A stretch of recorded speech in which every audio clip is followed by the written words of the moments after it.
பெரிக்காத்தானின் தலைமையை முகைதீனை தவிர வேறு யார் ஏற்றாலும் அது அடுத்த பொதுத் தேர்தலில் பெரிக்காத்தானுக்கு பின்னடைவை ஏற்படுத்தும் என்று பெரிக்காத்தான் கூட்டணியின் இளைஞர் பிரிவு தலைவர்கள் தெரிவித்துள்ளனர்.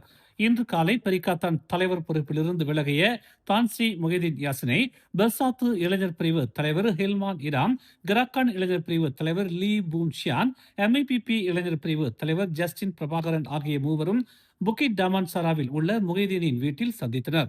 இச்சந்திப்பில் பெரிக்காத்தான் தலைவர் பொறுப்பிலிருந்து விலகிய முகைதீனின் முடிவை மாற்றிக்கொள்ளும்படி வலியுறுத்தப்பட்டதாக எம்ஐபிபி இளைஞர் பிரிவு தலைவர் ஜஸ்டின் பிரபாகரன் தெரிவித்தார். உண்மையில் பெரிக்காத்தானின் தலைவர் பொறுப்புக்கு வருபவர் கூட்டணி கட்சியின் ஆதரவுடனும் பெரிக்காத்தான் உச்சமன்ற உறுப்பினர்களின் ஆதரவுடனும் நியமிக்கப்பட வேண்டும் என்கிற நிலையில் முகிதீன் யாசின் அறிவித்த ராஜினாமாவால் பெரிக்காத்தானின் தலைமை பாதித்துள்ளதாக ஜஸ்டின் பிரபாகரன் கூறினார்.